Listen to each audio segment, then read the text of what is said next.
Why is there evil in the world?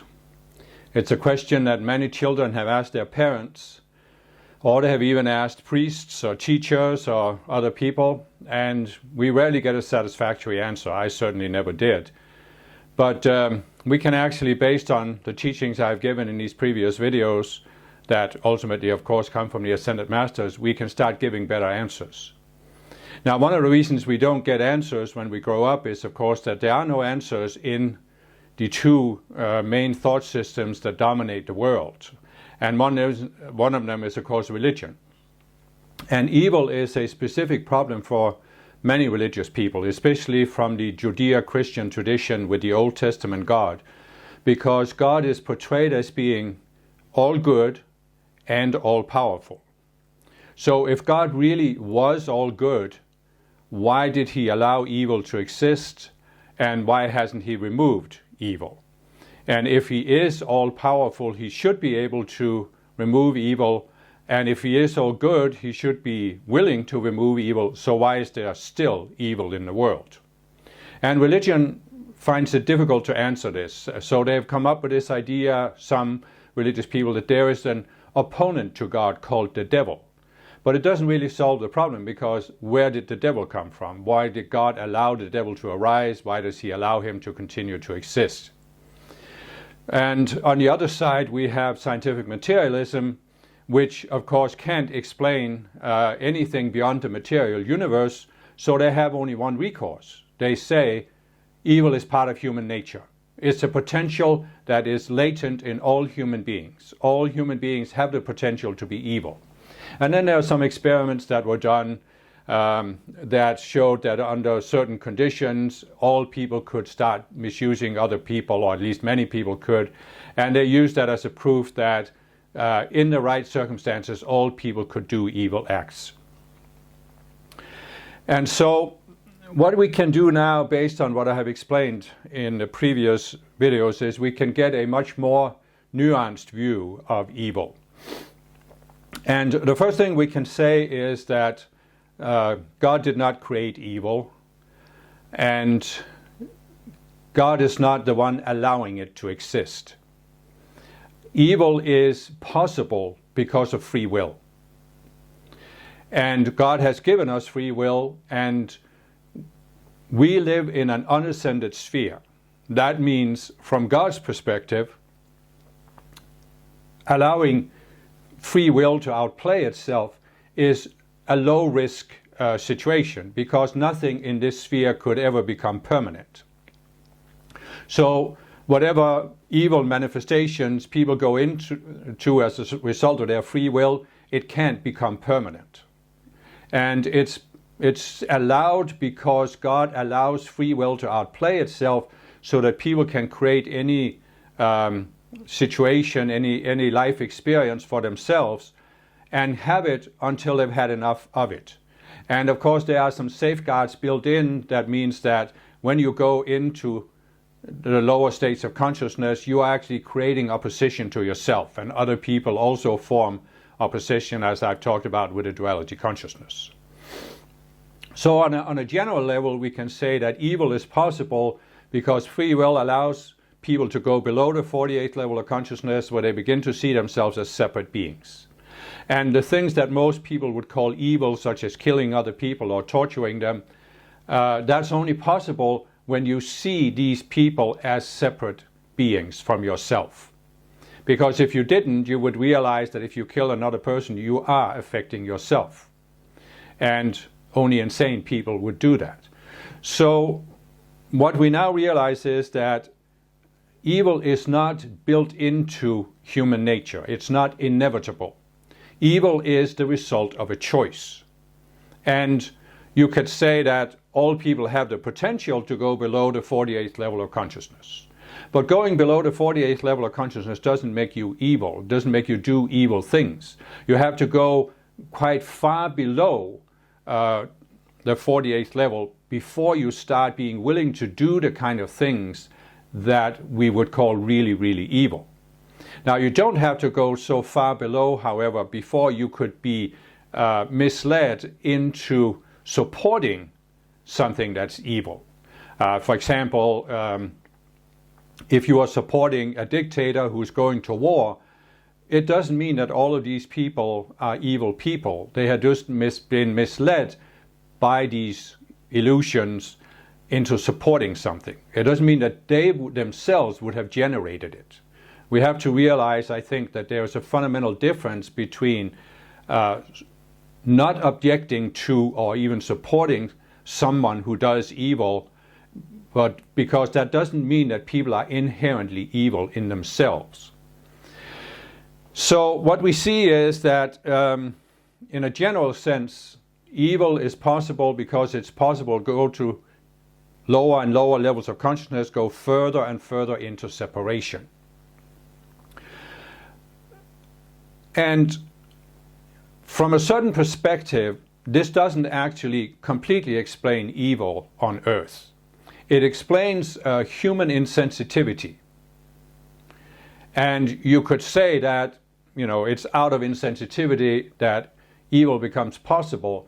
But still, you have to, based on what I've said in the previous talks, you can go back to this point where there were no fallen beings that had been allowed to embody on Earth. And what you see is that here was a society that was very uniform, very conformist. And the people at the time were not doing the kind of things that we call evil today. They were not warring with each other. They were not torturing each other. So how did the things that we call really evil, how were they introduced to Earth? And as I've explained in the previous ones, they were introduced when the fallen beings started embodying here. And what we realize is, first of all, that the fallen beings are not fundamentally different from us. They are self-aware beings. They have been given free will. It's just that a very long time ago, in a previous sphere, they decided to use their free will to go against the basic force of creation, which is self-transcendence towards higher and higher states of unity. Unity with your source, unity with the universal Christ consciousness, unity with other people, and unity with the physical environment we live in. So they decided to go against this, and this happened so long ago that they don't even really remember it. They don't consciously remember what they did or why they did it. But when we look at the fallen beings, we need to recognize that even though they are not fundamentally different from us, they are in a fundamentally different state of mind than most people on Earth. And the reason for this is that they do not have what most people have. They do not have respect for other people, empathy with other people, a sense of what I have called, the basic principle behind all religion: don't do to others what you don't want them to do to you. The fallen beings have lost this. It's not that they never had it, but they have lost it. They have no empathy. They don't care whatsoever about human beings. You can see dictators in history, even today, they don't care how many of their own people they kill in order to achieve their goal. So we have to realize that the fallen beings have no respect for human beings. They have no respect for human suffering. They don't care whatsoever how much suffering they create for human beings on Earth. They don't consider themselves human beings. They consider themselves superhuman. They consider themselves superior to human beings. And so, as a result of all of this, they have a totally different mindset than most people have. And one way to describe it is to say that it's based on the idea that the ends can justify the means. In other words, the fallen beings have certain goals. And of course, all people have goals. But most people have a sense that I have a goal, but there are certain ways that I just can't pursue that goal. If it harms other people, I just can't do it. And this is what makes society function. That's why we can have societies that are based on certain law and order, respect. That's why we can have democracies that have human rights, because we respect that all human beings have rights. But the fallen beings don't accept this. They believe they have a right to pursue their goals regardless of the consequences or the suffering it creates for the general population or other individuals. So the ends can justify the means. And the lower you go towards the lowest level of consciousness possible on Earth, the more you become open to any means that could achieve my end are acceptable. And you get to the lowest levels and there's no limit to what these people will do in order to pursue their goals.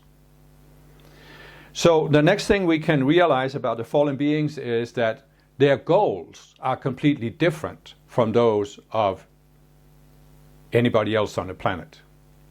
We have a vast majority of humankind, the 80% in the middle, they just want to live a good daily life. They want to live a good life. And this means they want to have some kind of affluence. They want to, first of all, have some kind of security so that you don't have somebody come in and kills them, robs them, or a war that comes in and takes over their country. So most people want to live this kind of a life. But the fallen beings have no respect for that whatsoever. They will do whatever needs to be done to control and subdue the general population so they will support these people's ends. And there are many examples of it through history, but you see one obvious example is the medieval Europe, where you had the feudal system. You had these noblemen that owned the land, and all of the people who were born on that land, they were the slaves. They were the property of the nobleman. So this means that you had a very small, in a country, you had a very small elite of these noblemen and the king who lived a very privileged lifestyle because they had managed to virtually turn the entire population into their slaves who were doing all the work for them. And you see the same thing today, where you have a small elite of these very, very rich people who have so much money that they couldn't possibly spend it, but they have done this by extracting the wealth from the general population. But you also see examples of how the fallen beings have created these wars where, and they don't care how many people are killed. First World War, Second World War, many other wars. They don't care how many people are killed in such a process. So this is one thing it's important to realize, that their goals are completely different from the goals of the population. And there's another group of people, we have talked about the top 10%, and their goal is growth. Their goal is transcendence, self-transcendence, growth in society, improvement in society. And of course, the fallen beings, they don't want growth because they want control. So once they have established control, they don't want any kind of growth. This is what you can see again in the medieval Europe, where some fallen beings were the noble class, and there was kind of a group of intellectuals, writers, philosophers that came up and started speaking out against the noble class and the royalty, but they were often suppressed, and suppressed violently. You see the same thing, of course, in the Soviet Union. You see it in Russia today, in North Korea and China. And so you see that once the fallen beings, once a group of fallen beings feel that they have established control, they'll do anything to maintain it because they do not want growth. They do not want improvement. And this is one of the things that can be really, really confusing for people, because especially for us who have grown up in the more affluent modern democracies, because we have, and even in our lifetime, we have seen that our societies have improved. Much better financial, economic conditions for the general population. We have certain freedoms and rights that we take for granted. And we think that everybody wants this. And of course you can say that most of the population on Earth, they want something like this. They certainly want an improvement in their living conditions. But the fallen beings do not. They do not want progress, what we call progress. They do not want it, because their primary goal is to maintain control. And This is actually something that can give you an entirely different perspective on history. Because when you look back at history, I remember how I was taught history in school, and we were taught about how the history of Denmark, where I grew up, was going back to the Viking age, and there was these kings that came up, and it was the kings that decided the fate of society until we had democracy, and then we had democratic institutions, and so forth. But there was no talk ever about a power elite, the existence of a power elite. There was no talk that the kings and the noble class formed a power elite, or even that there's a power elite today of these very rich people who want to maintain their comfortable position in society. So it just wasn't there. So the missing link in your understanding of history can really be to understand that there is this group of fallen beings on earth that in any society you look at in the past, they have always tried to set themselves up as an elite. And this means suppressing the population in various ways. But what it also means, it means suppressing, controlling, or killing the people who promote change. In other words, the top 10%, the most aware people, the most creative people, the ones who have the greatest sense of justice and do not want the people to be suppressed, these are the ones that the power elite seeks to suppress. Now, you have to be a little bit discerning about this, because you can see in some cases a different pattern. And the reason for this is that the fallen beings, when they form a power elite, even in their own minds, they have to justify this. They have to justify their power over the people. They have to justify what they're doing.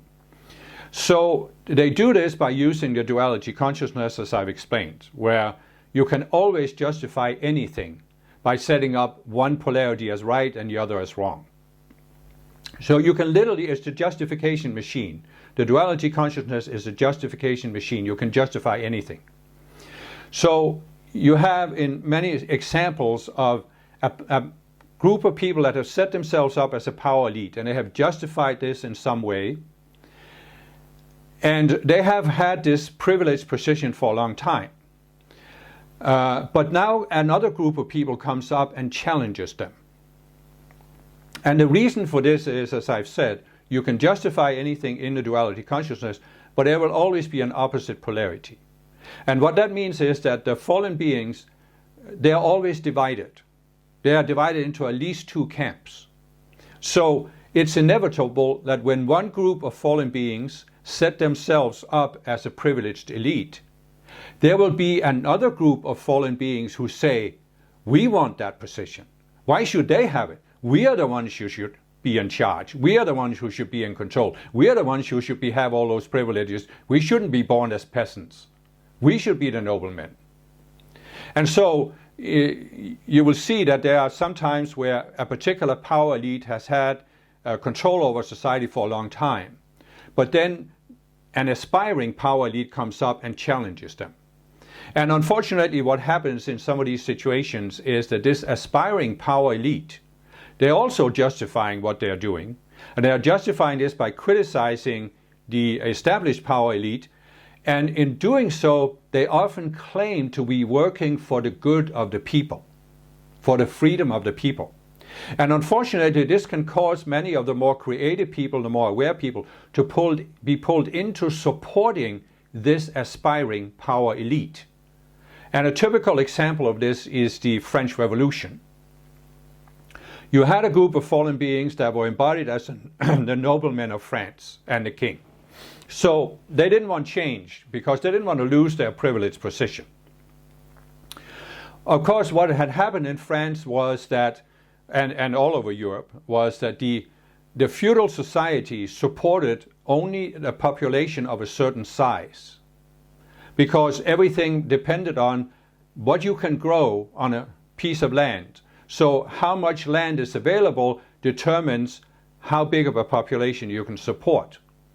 But what had started happening in medieval Europe was that there was some scientific discoveries and breakthroughs that meant that people could survive certain diseases they couldn't survive before. So mortality had gone down, and that meant more and more people survived. So we were getting to a point where the feudal system couldn't be sustained because the population was now so big they couldn't be sustained in this feudal system where the kings and the noblemen owned all the land.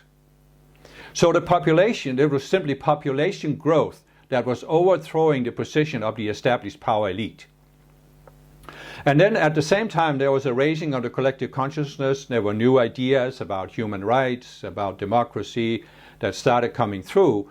And then there started forming this aspiring power elite who took advantage of these ideas and took advantage of the discontent among the people. And they now manifested the French Revolution. And the French Revolution then did manage to overthrow the kings and the noblemen by the guillotine, of course. They were all beheaded, or most of them were beheaded. But what happened, if you look at this, was that after the French Revolution, the people weren't given freedom. They were actually even more suppressed than they were before. Because the aspiring power elite, once they became the established power elite, they were now also concerned about maintaining their control. So even though before they had promised people freedom, they now have to clamp down on that and somehow get the people to accept that they were not getting freedom. But now, instead of being loyal to the old elite of the kings and the noblemen, now they had to be loyal to a new elite of the revolutionaries. And they turned out to be almost more cruel, more ruthless than the kings and the noblemen. And you can see a very similar pattern in the Russian Revolution, the Bolshevik Revolution in 1917, where the Russian people were promised freedom by the Bolsheviks because now we are going to have this communist utopia where everybody owns everything. But you look at Russian society after the formation of the Soviet Union, and it became more repressive than it was under the Tsars. So you can see this pattern very often, that an established power elite is overthrown by an aspiring power elite, but once the aspiring elite becomes the established elite, they become as controlling or more controlling than the previous one.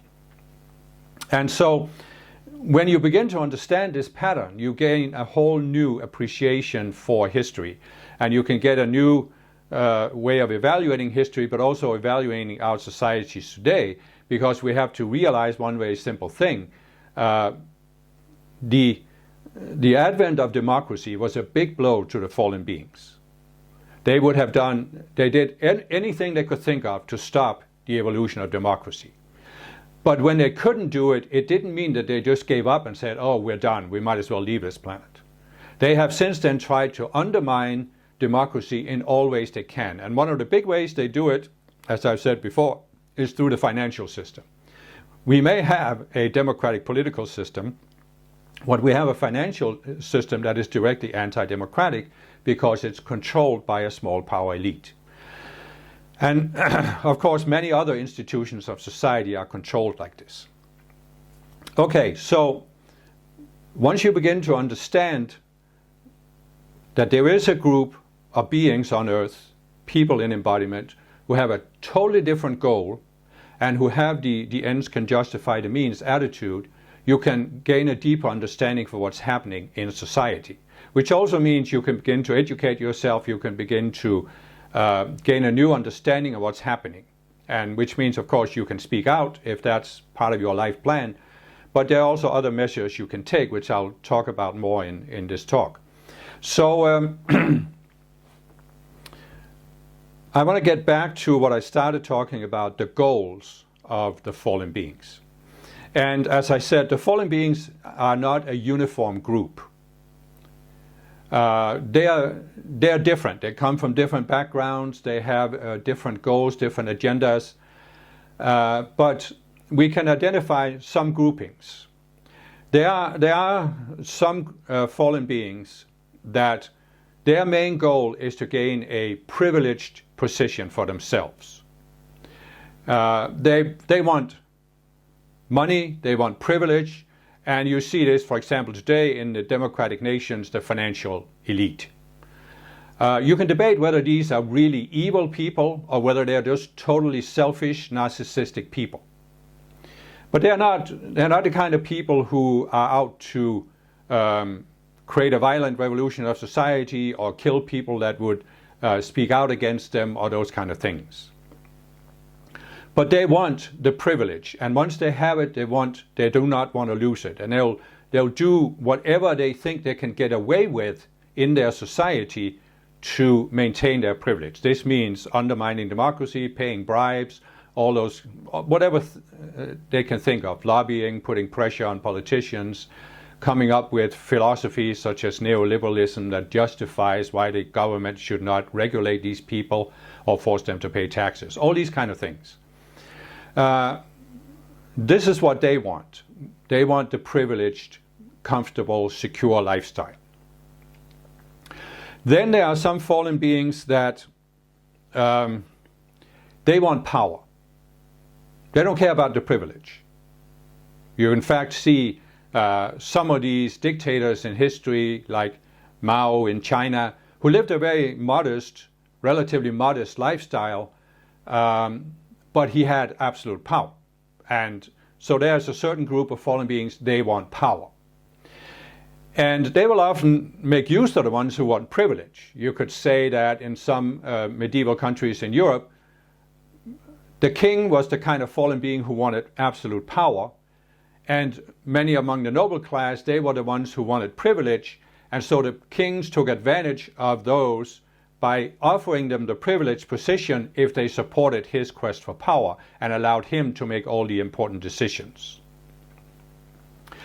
And then there are some fallen beings that fall in a different category. No, again, of course, those who want power will do anything to get that power and maintain it once they have it. That's why you see these dictators who simply start killing their own people and creating such a fear that nobody dares to object to them. You saw Stalin, for example. It's estimated that he killed 21 million of his own people. And he instituted a campaign called Red Terror, where anybody could risk being killed at any time. Normally you would say that a dictator who has power, he is making use of this class of people that have the privilege, and they are safe as long as they support the dictator. But Stalin actually created a situation where nobody was safe, even the people close to him. If he got mad at somebody, he would have them killed. So nobody felt safe. And this shows you how far these people will go to maintain their power. Okay, so even beyond this, there are certain fallen beings that have an agenda that can be difficult to understand because it's not entirely consistent, it's not entirely logical. But there are some fallen beings that they don't have what you could really call an ideological agenda, a clearly defined ideological system.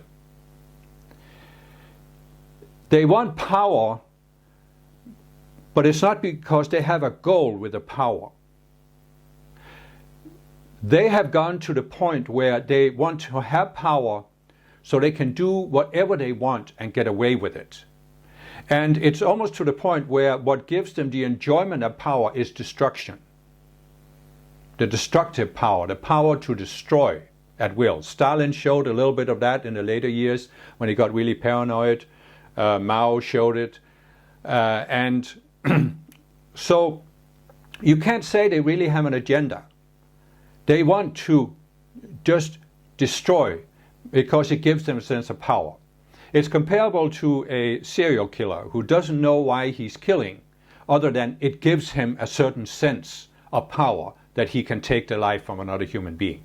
And the dictators, of course, have taken this to a much larger scale. And these fallen beings are often being used by another group of fallen beings who do have an agenda. And their agenda is, as I mentioned before, to prove God wrong, to prove that God was wrong for giving human beings free will. Because they have decided that free will can lead to destruction, even they think it will lead to destruction. So these fallen beings think that God should change his mind about free will, take free will away from people, and put the fallen beings in charge of saving the world from the results of free will. So, and they would do this, of course, by forcing people to come into conformity with the vision of these fallen beings, which they are convinced in their own minds is right, is better than God. They know better than God, better than the Creator, how the universe should work. In other words, they actually think that the universe, this unascended sphere, because they don't understand the spiritual realm, but this unascended sphere is in danger of being lost or destroyed because of free will. And they think that the entire sphere should be forced into conformity with their vision, and then it would be saved. But as I've explained in the previous videos, this is fantasy. I mean, it's a complete misunderstanding. Free will is actually the very foundation for the growth in self-awareness, and this is the purpose of the entire universe. And as I've said, there are all kinds of safeguards, there are all kinds of things happening, and you have you have the sphere we are living in. It's unascended, yes. There are planets that are very dark, have a lot of evil, like Earth. But you go out at night, look up in the Milky Way, and there are, I think there's 200 billion suns in our galaxy, in the Milky Way galaxy, and we are just one out of billions of galaxies. I mean billions of galaxies. So you look up in this entire realm and you realize there are billions of planets that have intelligent life, self-aware beings living on them. And the vast majority of these planets are natural planets, means they are in the process of self-transcendence and they are pulling up on everything else. And therefore, there is no realistic possibility that the entire sphere could be lost. Free will is actually working. It is working itself out because the vast majority of self-aware beings have chosen to leave separation behind and start co-creating as connected beings. It's just on Earth that's not the case, because Earth is one of the few unnatural planets left. And that's why you can't evaluate the entire universe based on conditions on Earth. You can't project, as human beings are so have such a tendency to do, that the way things are on Earth, that's the way things are everywhere. But the fallen beings, of course, do this, because in their minds, they are finding validation for their belief that free will is dangerous by seeing how things are going on Earth. But why are things going the way they are on Earth? In large part because the fallen beings are here and they are making things worse, or have been making things worse since they came here. Okay, so what we see now is that the reason why there is these very evil manifestations on Earth is the presence of the fallen beings. They introduced warfare on Earth, they introduced torture and random killing and all of these things. But what we have to recognize here is that the fallen beings themselves don't think they are evil. We would have a tendency, once we begin to understand this, I remember when I myself many years ago started understanding that there are certain fallen beings that are different from human beings, I had a tendency to project upon them that these were evil people. But they don't see themselves that way. As I said, the people who think they're here to prove God wrong and save the universe, they think they're doing the ultimate good. And the reason they can do this is that there is an aspect of the duality consciousness, which I have mentioned before, that is called the epic mindset, where you have this desire in the duality consciousness to make yourself feel secure, to compensate for the loss of connection, and you do this by making yourself seem superior. You are absolutely right. And the ultimate outcome of this is this epic mindset where you have defined that there is an epic cause, there's an epic struggle in the universe, and you are on the side of good. You are here to save the universe. And this is what these fallen beings have done. They projected that God has made an epic mistake by giving free will, and they are here to prove God wrong so they can correct God's mistake. And so they see themselves as doing something good. Even the people who are destructive, they are not really thinking about themselves as evil. A serial killer won't identify himself as evil. He will just think, he has a right to do this. And there's a reason. They all have a justification in their minds. So even the most destructive people have a justification. And of course, the ones who want power and the one who wants privilege, they also believe they're doing this for some ultimate good. Many of the people who have achieved great power, they have had this epic mindset, there is some ultimate cause, which could simply be to spread their own power, expand their own power. But also some national cause, creating a great empire and expanding that empire. And often, like Hitler, conquering the whole world and making all the world conform to his ideology. Soviet Union based on the same mindset. So they don't see themselves as evil. And why don't they? I mean, if we look at this from the outside and say, but they are doing evil things. They are killing other human beings. They are controlling and subduing entire populations. They are torturing people who are objecting to their rule. How can they not see that this is evil? Well, the reason they don't see it is that they have deceived themselves by using these dualistic justifications, the justification machine of the dualistic mind. So in their minds, they are convinced that they are right. And as I've explained in my other videos, you create a certain ideology, a certain worldview, a certain thought system. And it's based on certain arguments, and it's based on excluding other arguments. In other words, there's this we call self-evident, this should not be questioned, and anything else we can ignore because it's wrong or it's of the devil or whatever. So it's the black and white thinking, where you can ignore any contrary evidence. And it's clear that you can prove any point if you're willing to exclude enough contrary evidence. Then you can always prove your point, and that's what you do in the duality consciousness. But then on top of the arguments, you are projecting this is real. And the fallen beings have had a very, very long time to reinforce their sense of reality. That the way they look at the world, that is the way the world is. God has it wrong. God had it wrong about giving free will, but their view, that's reality. That's how it really works. So that's why they are so deceived. They have so many layers of these self-deceptions that it's not that it's impossible for them to get out of it, because they can, and it happens that fallen beings come to this point where they've just had enough. They just can't do it anymore. They see the futility, the vanity of it all, and they start being open to questioning some aspect of their worldview, some aspect of their sense of reality. So it happens. But it's very difficult for them, and it's very difficult for us to make them see their illusions. And the reason why it's very important to understand this is especially for spiritual people. I've talked about avatars who came from a natural planet at the same time as the fallen beings to hold a balance of fallen beings. But it isn't to say that all spiritual people are avatars. They are also many among the original inhabitants of the earth who have started rising to higher levels of consciousness.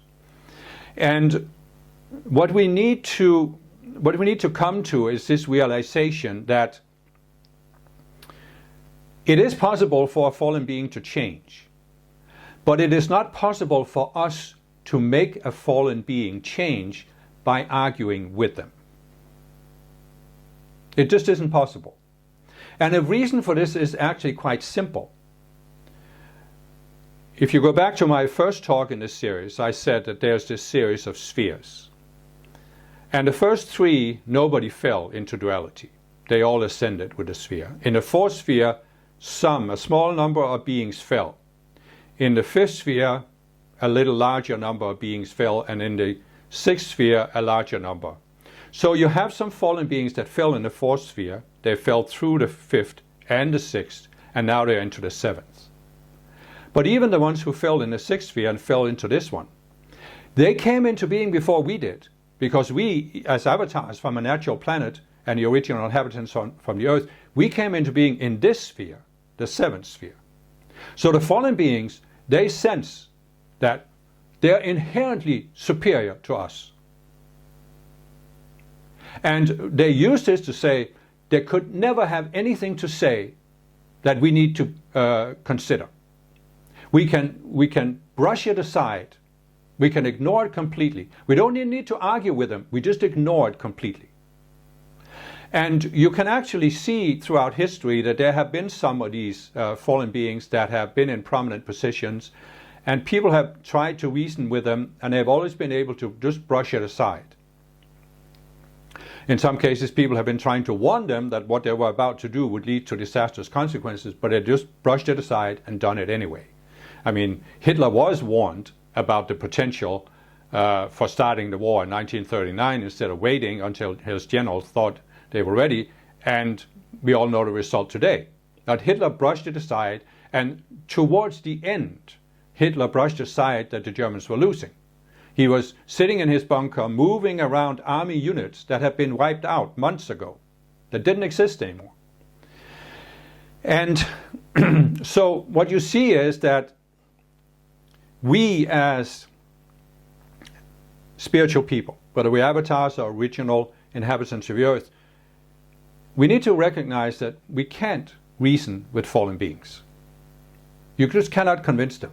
I've actually met people who were fallen beings, not the high-ranking fallen beings that I'm talking about that become dictators and stuff, but I have met people who were fallen beings, and you can't convince them, you can't reason with them, you can't even really have a conversation with them about the topics they don't want to think about.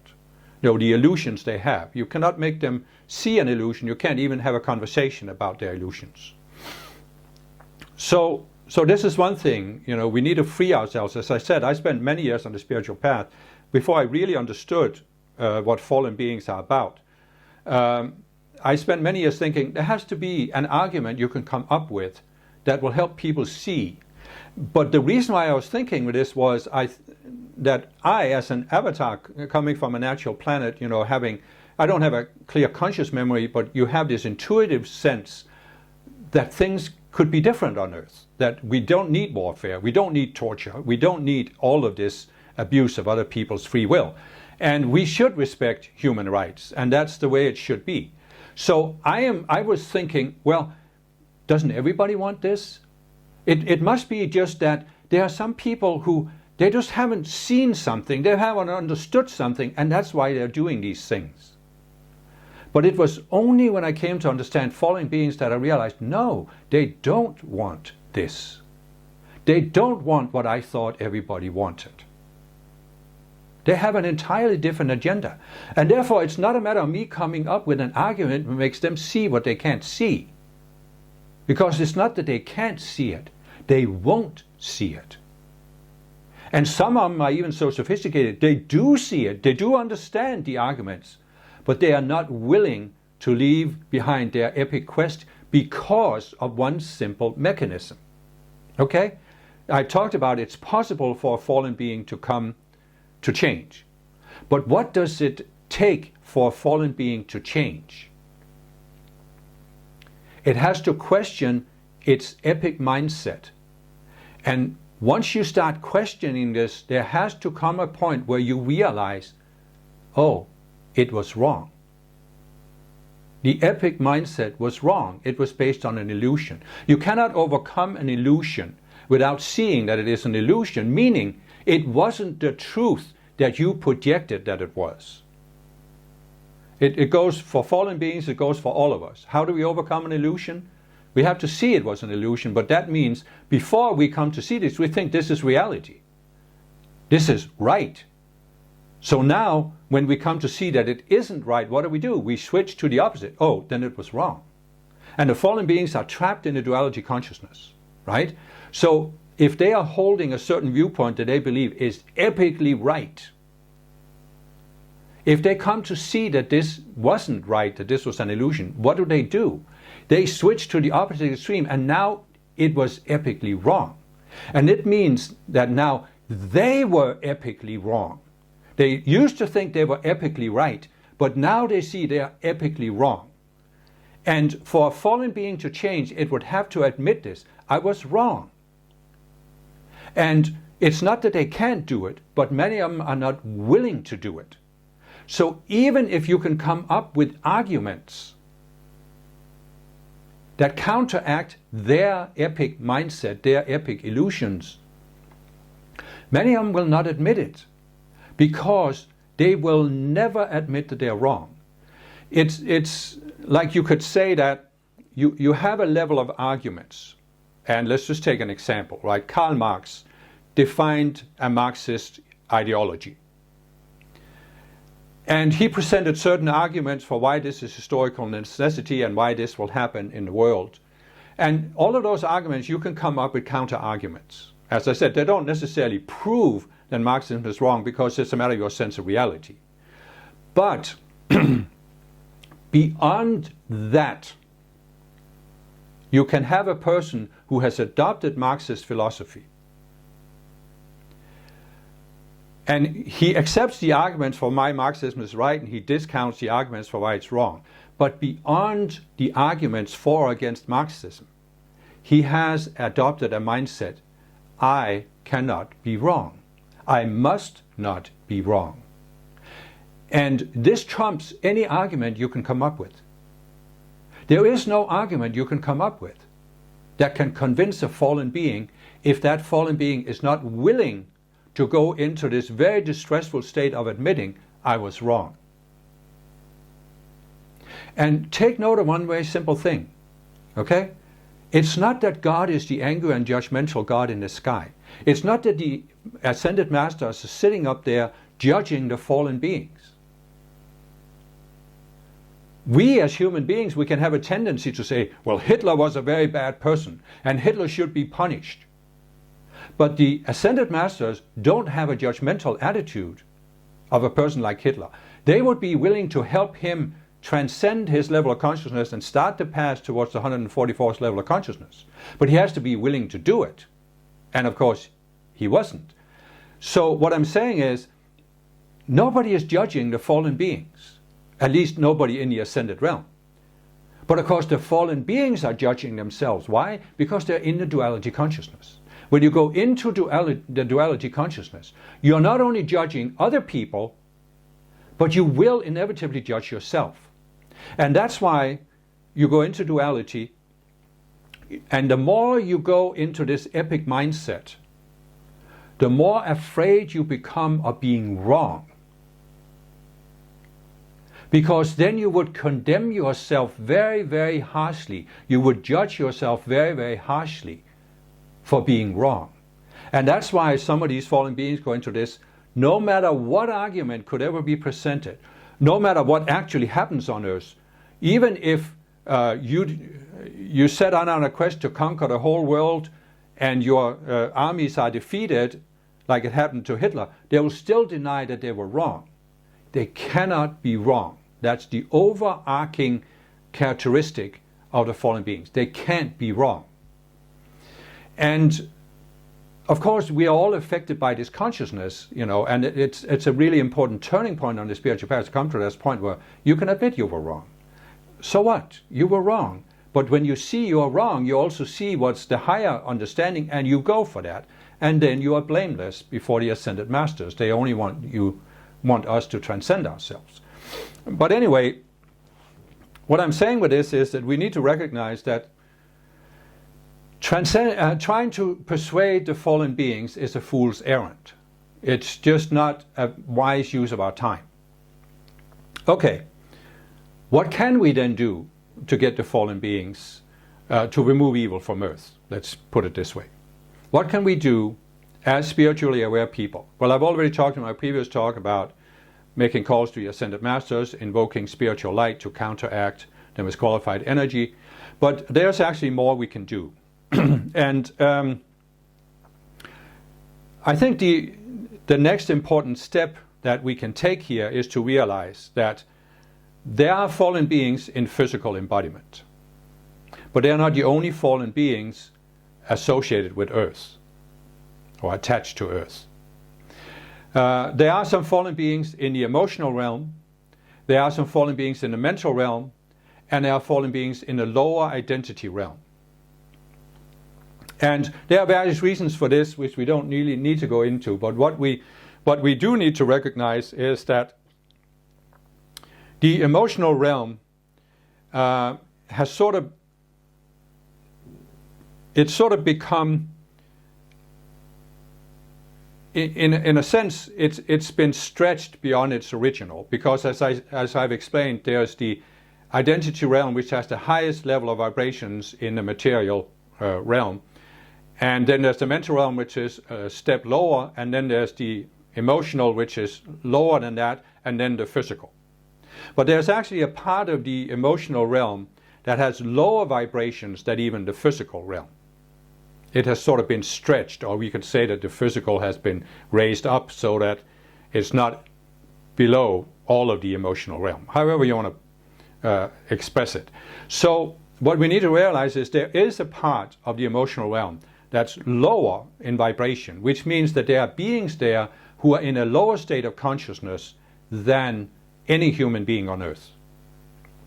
And this part of the emotional realm, which the Ascended Masters sometimes call the astral plane, this is what some people have traditionally seen as hell, because it is a very intense place. There are several levels of it. You know, Dante, for example, talked about 9 circles of hell, but actually more.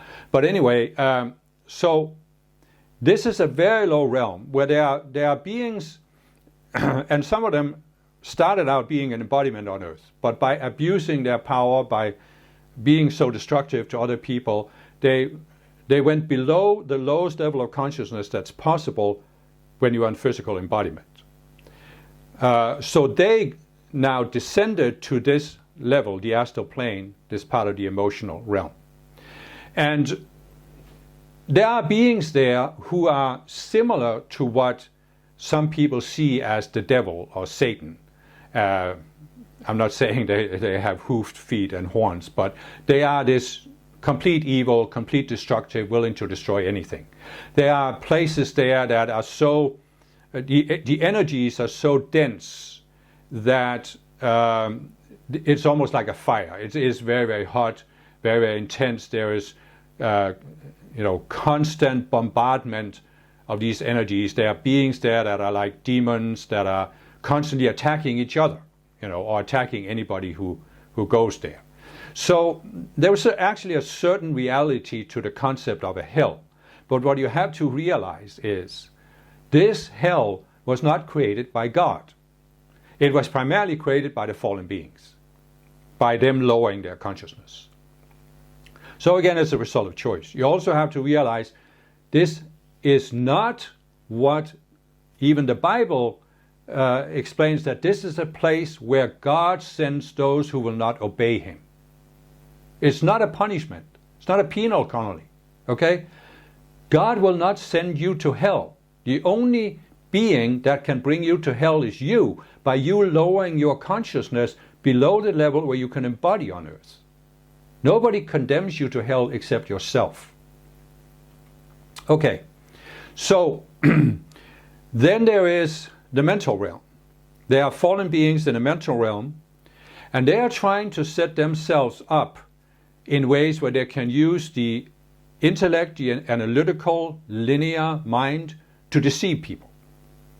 So we can say that the beings in hell are trying to influence human beings through the emotions. They are trying to overpower people's emotions, get them to go into anger and hatred. Hatred, if people have this direct hatred for another group of people, it's only because their minds have been taken over by these lower beings in the astral plane, because they are the ones who have hatred. But they are using this to get other people to kill another group of people. And so actually, let's stay with that before we go into the mental here. I have explained that the reason why we can continue to live and why we can embody lifetime after lifetime is that there's a certain stream of energy coming from our higher selves through the identity, mental, emotional bodies into the physical. That's why we are conscious. That's why we're able to do anything. But when you go below a certain level of selfishness, separation, you can't receive energy from your I am presence anymore. At least you can't receive very much. You can receive enough to stay conscious. And so once you go below the lowest level of consciousness that's possible on earth, you are completely cut off from any energy from the spiritual realm. Which means you can only continue to exist if you get energy from those who are still getting energy from the spiritual realm, meaning human beings in embodiment. And this means your survival depends on getting other people to misqualify the pure energy they receive from their higher selves and giving it a fear-based vibration, anger and hatred, for example. So there are examples, even today, but also from history, where an entire population, or at least most people in that population, have had their minds taken over by some of these demons from the astral plane that are full of hatred. They have hatred. And they have managed to get people to go into this blind hatred of another group of people. So now they're willing to go to war, they're willing to kill these other people, they're willing to torture them, they're willing to do whatever. And this feeds the beings in the astral plane. This feeds them with energy, so they can continue to survive and even in some cases grow. So you have, as I've talked about before, you have this collective entity, this collective self, this beast of war, for example. And this exists in the astral plane. It's part of the emotional body, but it's not the higher emotional body, because in the higher emotional body there's not hatred. Not all feelings are negative or bad. So in this astral plane there is this huge, whatever you want to call it, a beast or a demon, that it isn't self-aware.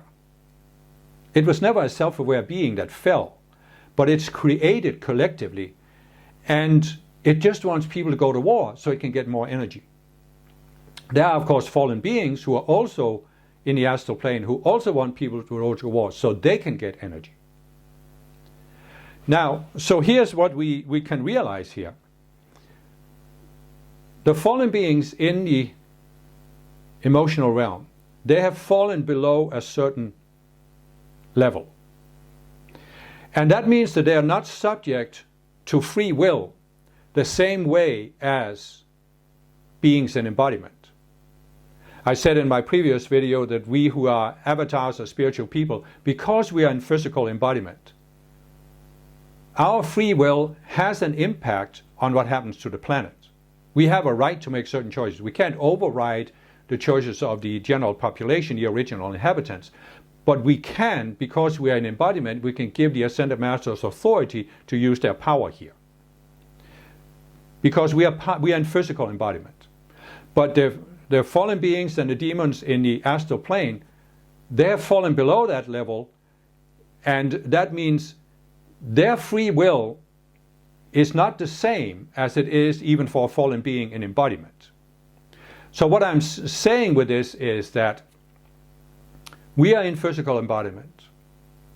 What happens in the physical level is very much affected by what happens in the astral plane, because these beings are pulling on people and creating all kinds of conflicts and warfare.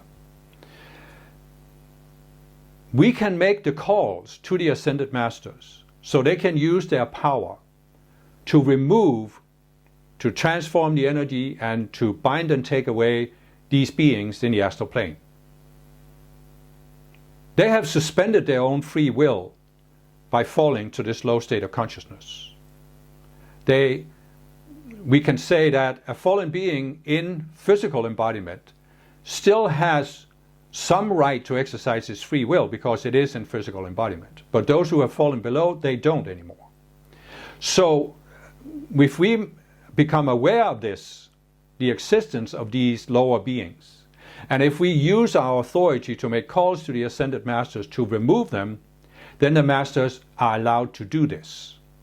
Because, as I explained in my last video, this doesn't influence or force the free will of people in embodiment. It actually frees their free will because they can see choices they can't make, they can't see when they're overpowered by these hateful beings, for example. If people are totally consumed by hatred, they can't even see that they could choose to, for example, do what Jesus said, turn the other cheek, or love your enemy. They can't see it. They can't see it as an option because their minds are overpowered by these lower beings, their hatred. Basically, you can say that the feeling of hatred overpowers people's ability to think. So by removing the hatred, people can suddenly start thinking again. And then there is a good possibility that they will choose to grow. So this is a right we have as embodied on Earth. We have a right to call to the Ascended Masters to clear out the astral plane to remove these. And it takes a certain amount of energy. In other words, you can't just make one call. There's a certain amount of misqualified energy, and we have to invoke a certain amount of spiritual energy. Not the same amount, because the spiritual energy is much more powerful. But there's still a certain correspondence there. So it takes a certain amount of calls, it takes a certain amount of people. The more people do this, the more of a multiplication effect there is.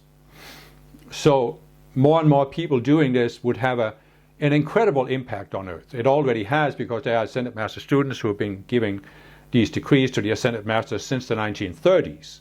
And this has had a tremendous impact. But obviously, as you can see on the planet, there's a lot left to be done. So this is one very important thing we can do. And of course, the same dynamic applies to the mental realm, where there's also, there are these collective cells that are created. There are fallen beings there, and they are trying to influence people. And they do this, partly by lies and illusions that they can project into people's minds, or that they have even managed to get into the public space. They are in books, they are on websites, they are, available in the physical realm. But they also do it through energy that's accumulated at the mental level. So you can see, for example, that there are these very mental cells, mental entities that are very powerful. They are, for example, very powerful over the universities of the world, where you have a lot of intellectual people who, for a very long time, have been building this worldview, and they are convinced that it's right, and have all the arguments for why it's right. But even beyond the argument is this energy that is projected into these people's minds that can overpower them. I mean, I think they are very intelligent and smart people, but many of them have their minds almost completely overpowered by these beings in the mental realm. Both the fallen beings there who are trying to deceive people, and then the energies, the energy beings that are just trying to steal people's energy. And then, of course, you have in the lower identity realm, the identity realm has several levels, and in the lower levels you have some fallen beings there. And you can say that the fallen beings in the emotional realm, in the astral plane, they are the ones who are what we would call directly evil. They are using raw force, forcing people, for example, torture. You look at torture and you ask yourself logically, rationally, why can torture exist on a planet like Earth? In other words, how can you get one person to torture another human being? And it's because their minds are completely overpowered by these beings.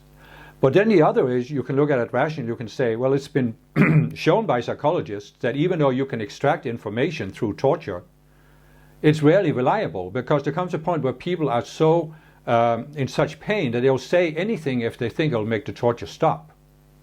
So why use it? Well, there's no logical reason for it other than there are beings in the astral plane who are using torture to steal people's energy.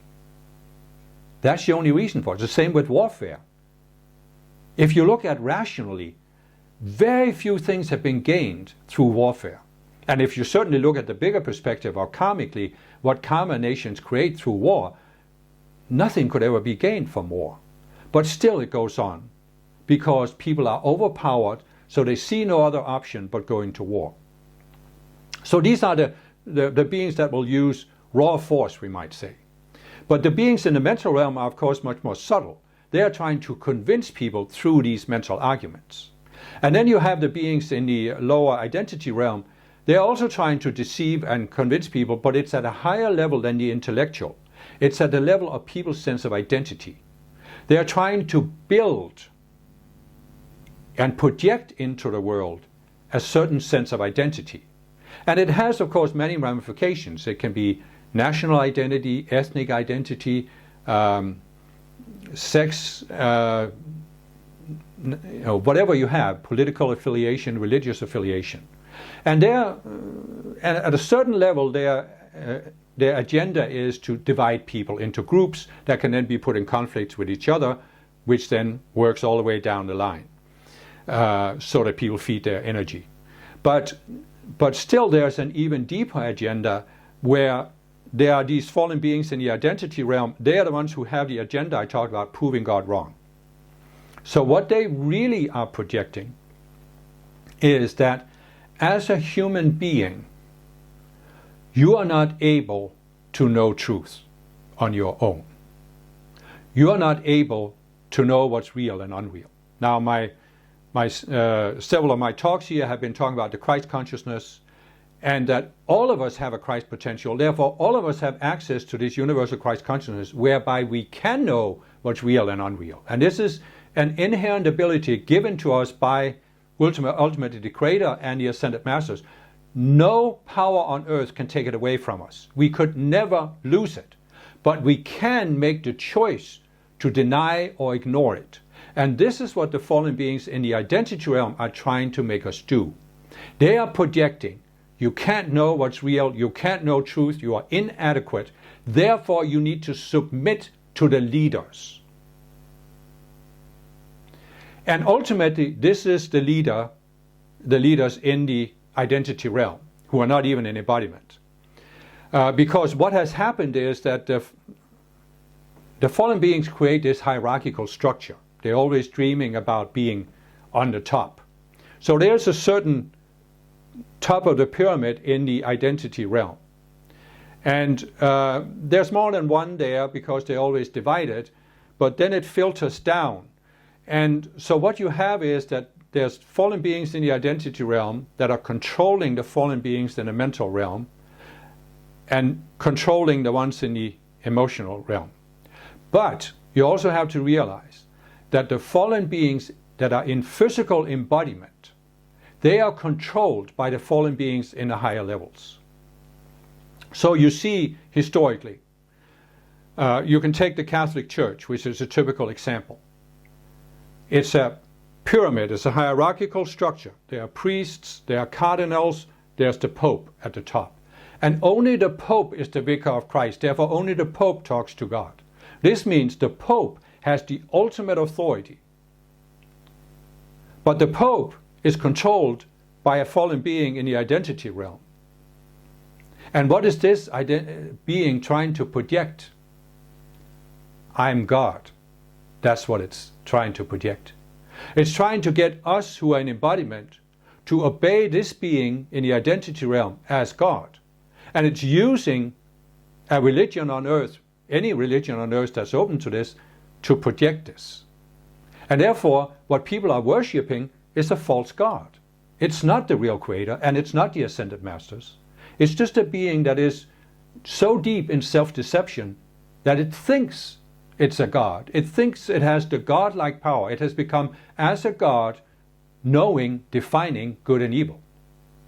And it's trying to get everybody else to obey it. And you see the same thing in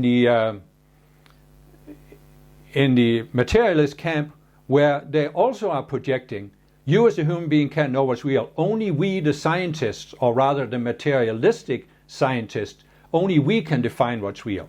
So there's this very old projection on earth. You are nothing. You need to submit to the authorities. You need to submit to the leader. Follow the leader. Because you cannot know truth within yourself. That's, again, as I talked about, the total denial of Christ, that Christ can be an embodiment through all human beings, potentially. They have elevated Jesus. He was the only Christ ever to be an embodiment, so therefore nobody else can emulate him, but in reality, we all can. Okay, so what can we do when we become aware of this? Well, again, as I said with the astral plane, the fallen beings that are in the mental and identity realms, they're not in physical embodiment. That means the law of free will doesn't apply to them the same way as it does to people in embodiment. So we who are avatars and spiritual people, we are in physical embodiment. We have the right to call to the Ascended Masters to use their power to ultimately remove these fallen beings in the emotional, mental, and identity realms. And this will, of course, be a tremendous boost for Earth, because they are the ones who are preventing progress towards the Golden Age and maintaining the situation where we have all this evil on Earth. So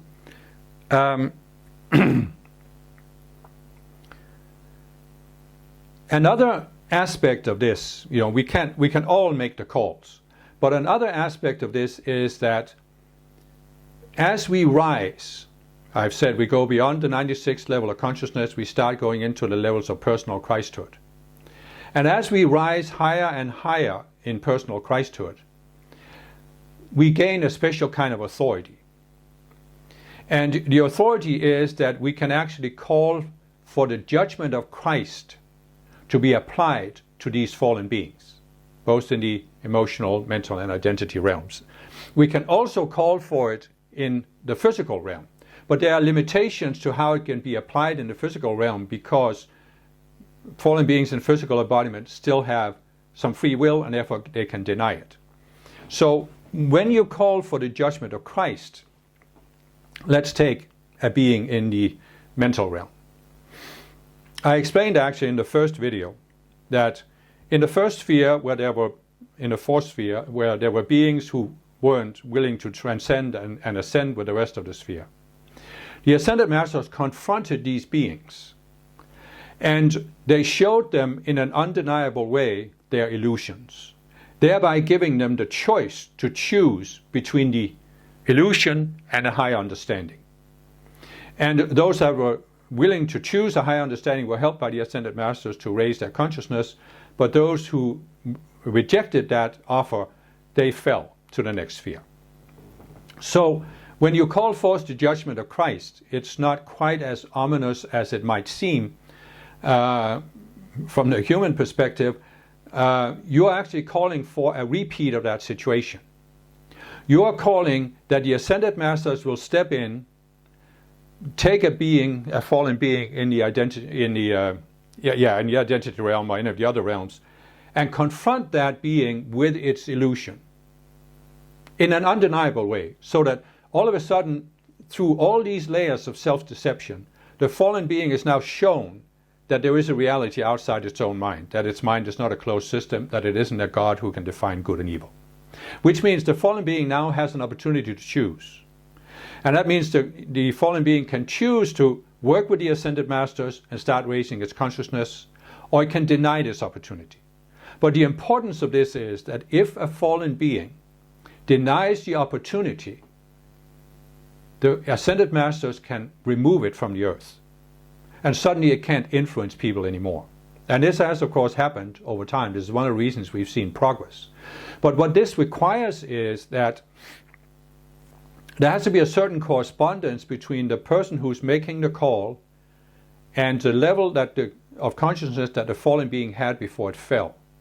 So the higher you are in Christhood, towards the 144th level, the more authority you have to call for the judgment of these fallen beings.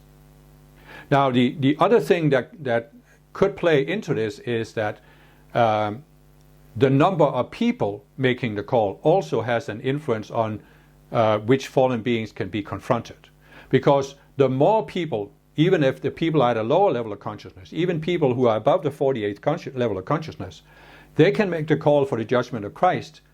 And if enough people did it, this could also bring about this confrontation, this really opportunity for the fallen being to change. So this is something we can do. The Ascended Masters have given tools for this. There are invocations on the Transcendence Toolbox website, for example. But one thing we need to sort of be aware of in this is that, you look at Jesus, for example, and he actually said, at one point he says, "Judge not that ye be not judged, for with whatever measure you meter out, it shall be measured to you again." So in a sense, Jesus is saying, don't judge other people. And it's important to grasp what he meant with that. He meant, don't judge from the human level of consciousness, especially not from the duality level of consciousness. People in duality are always judging based on the black and white thinking that this is real, this is right, this is wrong.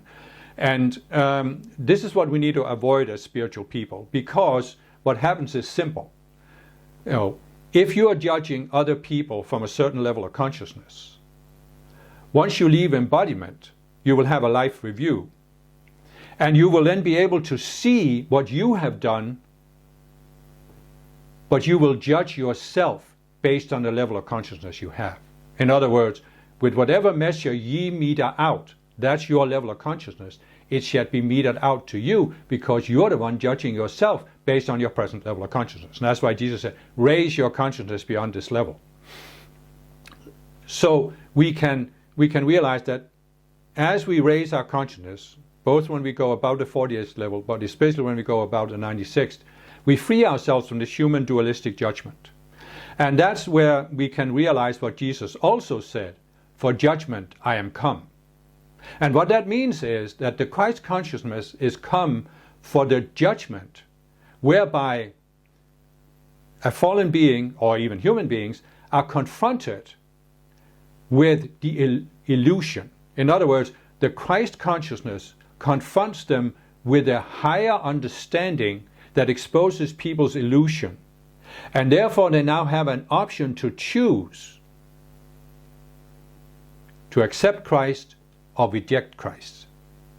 And those who accept Christ will then be helped by the Ascended Masters to rise higher in consciousness, and those who reject it will then, the Ascended Masters can't help them. This means that these people now become subject to their own karma, their own past deeds. In other words, if you reject Christ, if you're given the opportunity, you're confronted with Christ and you reject it, then the Ascended Masters will not hold back your karma as they might have done before, and it all descends on you. So your karma now becomes your teacher, because you rejected the teacher of the Christ consciousness. And this is also what happens to the fallen beings. If they reject the Ascended Masters, they fall in consciousness to a lower place than Earth, to a lower planet than Earth, that is worse than Earth. And there are a few planets that are worse than Earth. So, or they can even fall to the astral plane, which is worse than anything physical. So, this is the difference between human judgment and the judgment of Christ. And as we rise to higher levels of the Christ consciousness, we do have that authority to call upon the Ascended Masters. But we have to be clear here. We will not be effective in doing this if we maintain this human judgment, even if we maintain an idea of what should come about as a result of this. We have to be neutral. The more neutral we can be, the more effective we are. And quite frankly, as you rise higher and higher above the 96th level, you become more and more neutral. You look at Earth, you look at everything as the outpicturing of free will, and you become more and more neutral. But you can still call forth the judgment of Christ, where you recognize that you cannot decide with your outer mind what the judgment of Christ should be. You leave that up to the Ascended Masters, the universal Christ consciousness. And this is one very powerful way whereby spiritual people can have a major impact on the planet. But it requires our willingness to raise our own consciousness, and it requires our willingness to make the calls to the Ascended Masters. But it also requires a willingness to educate ourselves, because, as I said, the fallen beings had been trying to deceive humankind for a long time, and they have put a lot of illusions, a lot of lies out there in the collective consciousness, in books and in ideologies, religions, and so forth. So in order to make the most efficient calls to the Ascended Masters, we have to free ourselves from these illusions. If we are trapped in an illusion, we can't see the illusion, therefore we can't make the call for the judgment of Christ of a fallen being who is trapped in that illusion or is promoting that illusion. You see, it just works that way. You can't even see it, you can't even make the call for it. But even if you could see it, your call wouldn't be effective. Because it's a matter of, again, you rise to a certain level of Christhood, you can call forth the judgment of Christ of any level of consciousness below yours. But you can't call forth the judgment of Christ of higher levels of deception, illusions you haven't seen. You don't even know how to make the call. So it's very important that we engage in this process. And, again, you can take two approaches to it.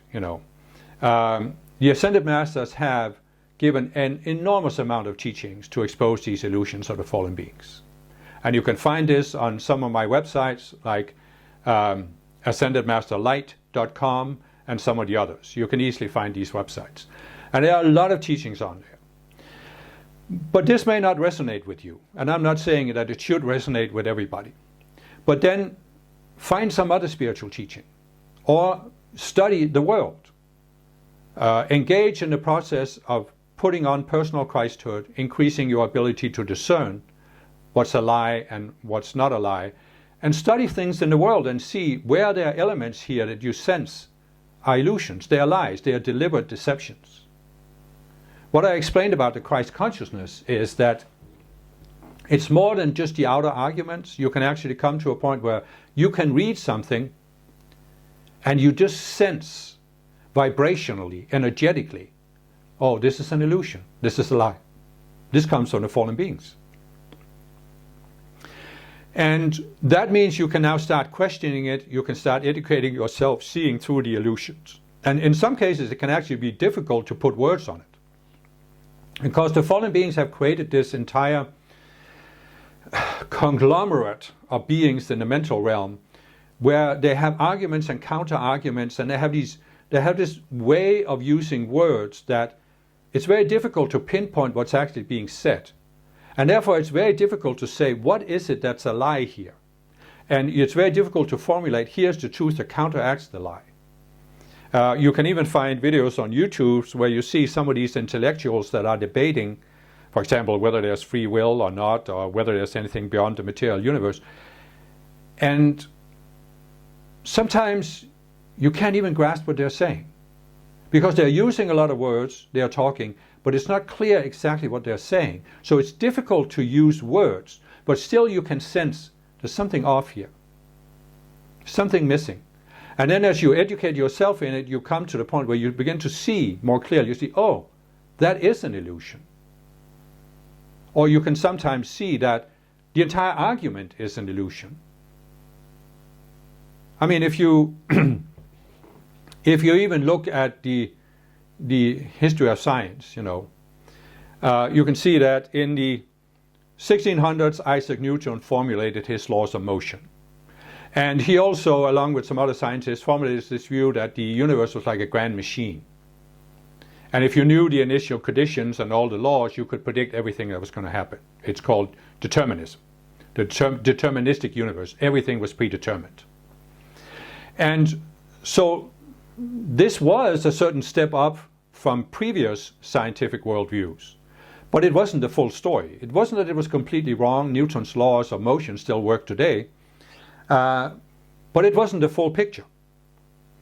So then comes Einstein, 1905, E equals mc squared, which basically means that instead of seeing the world as a dualistic world with matter and energy, everything is actually energy.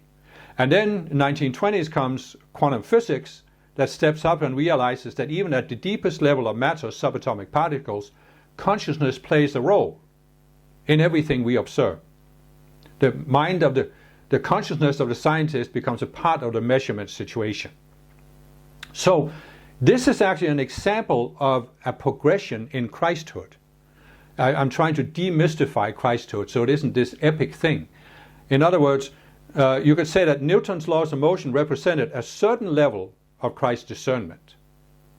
And they were obviously valid, the laws that Newton discovered.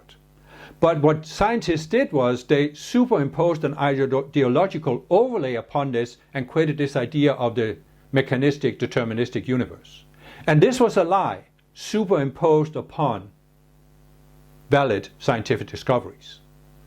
Then comes Einstein, and he has a higher level of Christ discernment where he sees E equals mc squared, meaning everything is actually energy.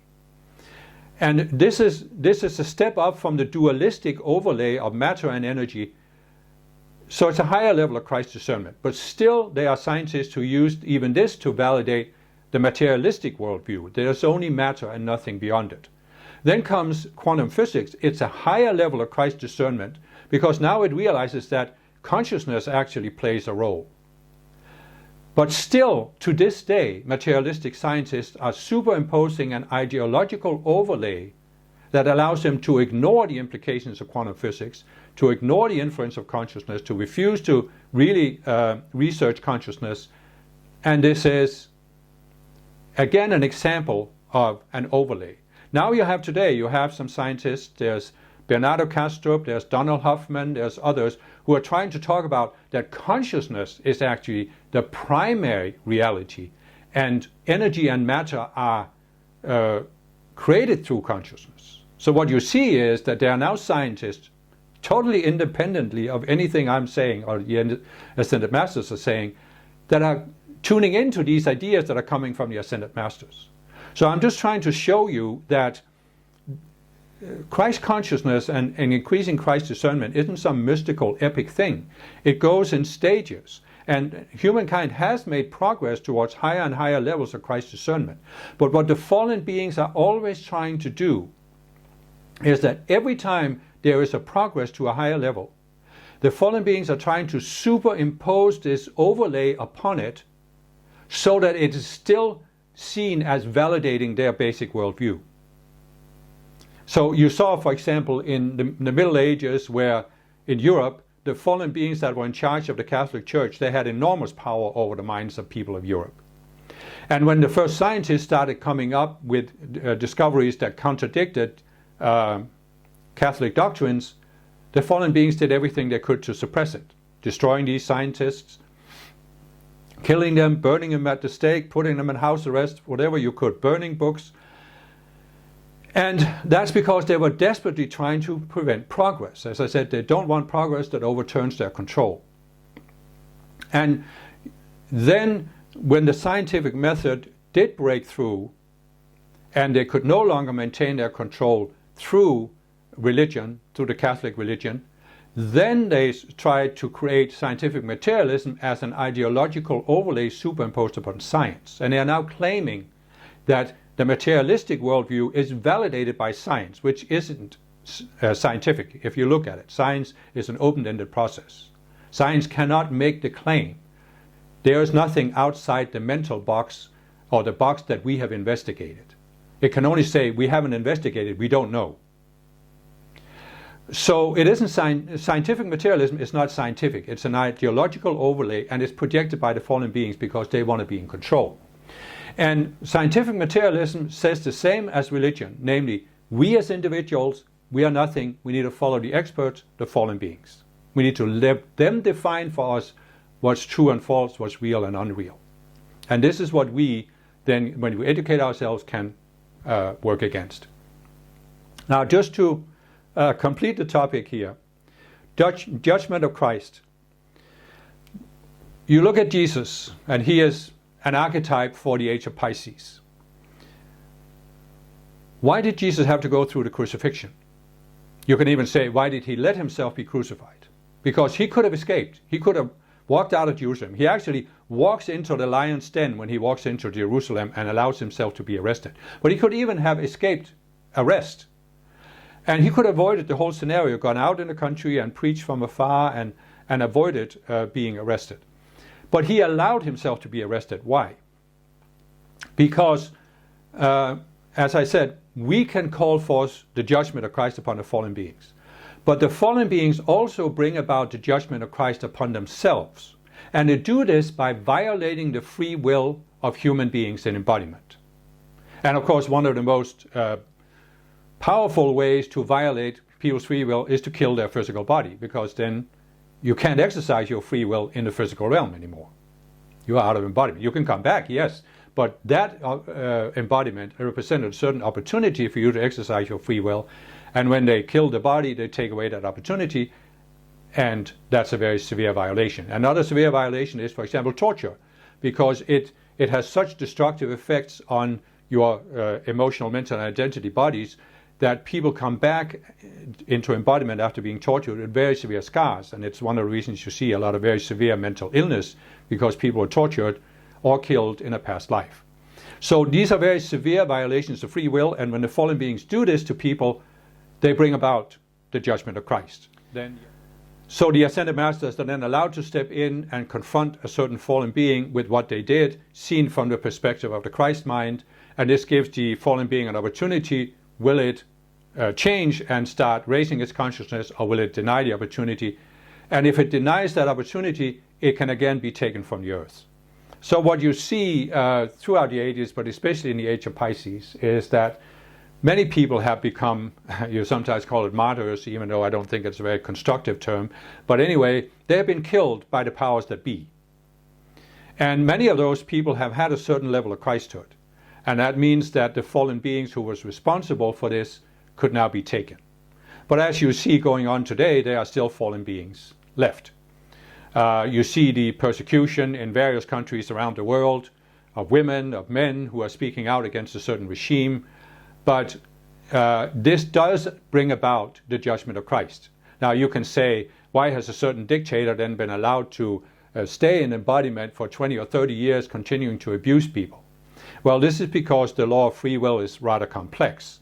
So, but what you can be sure is that when somebody does violate people's free will this way, it brings about the judgment of Christ of the fallen beings in the emotional, mental, and identity realms that are behind that person in embodiment. So there can be some complex reasons for why a dictator is allowed to stay in embodiment, because the people that have submitted to the dictator, they need to learn a lesson from this. And it's sometimes a question of how bad do things have to become. I've called this the school of hard knocks. So how hard do the knocks have to become before people wake up, take responsibility for themselves and say, we want to live in a better country than this. So you can look at this, you can look at world history with a different perspective and see that the fallen beings are in this process of bringing about their own judgment. But we as spiritual beings, when we rise to a certain level of Christhood, we have the authority to call forth the judgment of Christ upon fallen beings in and out of embodiment. So it's not enough to look at a fallen being in embodiment and say, I want to call forth the judgment of Christ. You also have to call for the judgment of Christ on the fallen beings, the demons, the entities, the collective selves behind that are using that fallen being in embodiment, basically as a marionette. You look at Hitler, Stalin, Mao, and you can say that in a certain sense they had great power. But in their own minds they had very little power, because they had very little control of their minds. Their minds were taken over by these fallen beings in the emotional, mental, and identity realms. So they had very little power to change their minds. They were basically on a slide. From the moment they took power, they were on a downward slide that led to their own destruction. And so this is basically what I wanted to talk about in this talk here. And I know for myself, I know this is, in a sense, difficult information. It can be somewhat shocking because it's so different from what we brought up with. And you probably can't take it all in all at once. But I know that for myself, when I came to realize this over time, it gave me a whole different perspective on life on Earth, not only on history, but also on my own role, why I am here, and how I could free myself from some of this. As I've said, it gave me tremendous stress that I felt I was here to do something, but I didn't know exactly what it was, and I felt I wasn't doing it, wasn't getting anywhere, I wasn't making any progress. And it has allowed me to gain a totally new perspective on this, where I feel I can be much more at peace with being here, and I have much more freedom of mind. And I also have a much more clear sense of mission, what I'm really here to not really do, but I'm just here to be what I'm here to be in this lifetime. And I hope this can help you as well.